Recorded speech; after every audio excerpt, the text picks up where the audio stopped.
Sherman.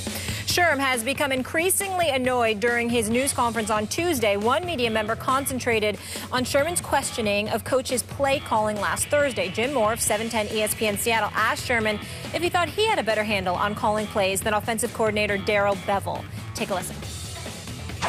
What I don't quite understand is Darrell Bevell's calling plays that he thinks are going to work, and yet you feel like you maybe have a better handle of what should be called. No, I just we've had a prior experience, so we talked about it. But let me guess, you have a better play call. Let me guess, you have better experience. Then you should probably kind of, stop. What you didn't hear is that as Sherman was walking back to the locker room, he said this to Moore. You don't want to go there. You do not. I'll ruin your career. You'll ruin my career, Moore asked. How are you going to do that? Sherman said, I'll make sure you don't get your media pass anymore. Is that right? Moore asked. Yes, Sherman said, walking away. Yes, it is.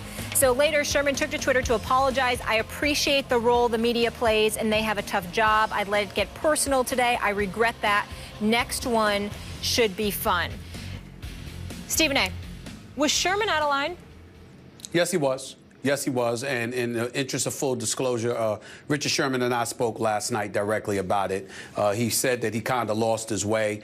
He should not have done that. He apologized for it. But he wanted to emphasize that it wasn't him, trying to be disrespectful towards the media. It was him going at one particular reporter who he has experiences with, who he believes is more interested in sound bites than good journalism. I'm not here to critique in any way the professionalism of the journalists covering the Seattle Seahawks. I don't engage in that unless it's something that's flagrant and obvious. I was not there. I do not know.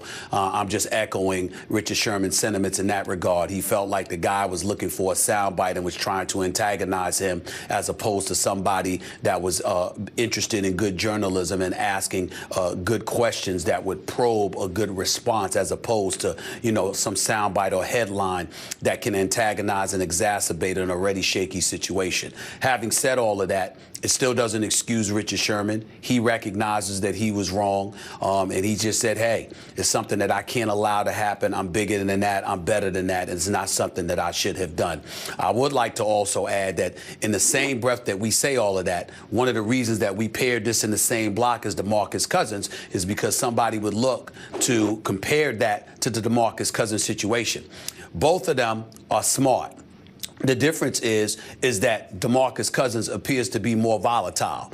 Richard Sherman appears to be more cerebral and is willing to dissect you intellectually and battle you in that regard, whereas DeMarcus Cousins comes across as if he caught you outside the arena, he would do something to you. That's why the DeMarcus Cousins situation has to be treated with an elevated level of concern in terms of monitoring his behavior and making sure that he's cool and he's operating on the up and up. In the case of Richard Sherman, this brother is as bright as they come. He's as smart as a whip. They're trying to win the Super Bowl championship. He had a moment where he lost his way, and that's what he wanted to make sure he conveyed to me and to the public. Richard Sherman here is a completely different issue, I think, than DeMarcus Cousins. Richard Sherman is a Stanford-educated guy who is genuinely, it seems to me, apologetic for this situation, as opposed to someone who knows now, okay, I got to jump through these hoops to make this better. I think what happened with Richard Sherman is he gave into an impulse. He was angry. He gave into that anger, and it feels good in the moment.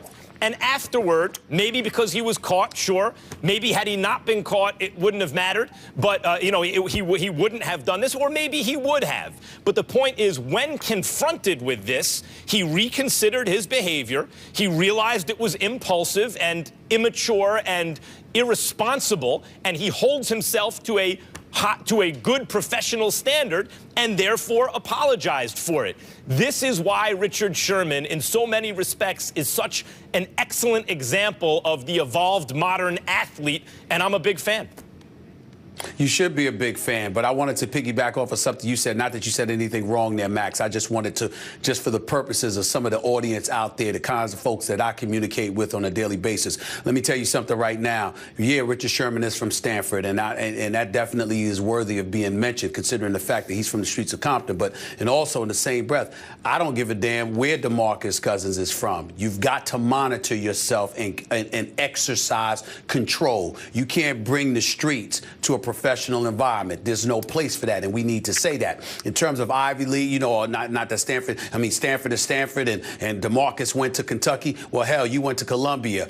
I went to an HBCU known as Winston-Salem State University. Explains why you lose all these debates. Well, it doesn't. That actually, you know, you got a lot more explaining to do than I do. I mean, you come from Columbia, which is an Ivy League school, and you getting your butt waxed by an HBCU alum every day. I'm only allowed to use half my brain on this show. I didn't tell you. It's in the contract. And you know my brain is tied behind my back. What the problem is you're usually using too much of it instead of being simplistic. You may have a point. But that's the whole deal. But here's the deal.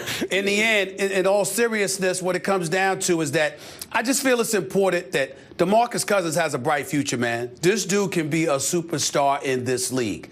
I want this brother to succeed. But you can't act the way that he's been acting. He may have been wrong sometimes. Like he said, some of it's going on. It's ridiculous. But what DeMarcus Aldridge has to accept is the fact, DeMarcus Cousins has to accept is that he's brought some of that on himself. Because of his chirping, because of his talking, you've got the officials monitoring everything he does. He's done that. I brought up Stanford and the fact that Richard Sherman went there and everything, but you're right. Like, let's leave education or pedigree out of this for a second. Right. Even had DeMarcus Cousins gone to Stanford, there are some people you look at, I don't care where they're from, where they went to school, whether they're from the streets or not, whatever, you go, that's a live wire. There's something about their personality. They're live wires. DeMarcus Cousins is a live wire. I understand he values loyalty. I have had an interaction where he came on Sports Nation a year or two ago, whatever it was, 2 years ago, and I liked him. He was, you know, I don't think he's a bad guy from what I could observe or interact with him, but he's a live wire, man. You see it. And he's got to get that under control, or someone does, and it's for his own good, because otherwise that level talent, which is rare, will be wasted.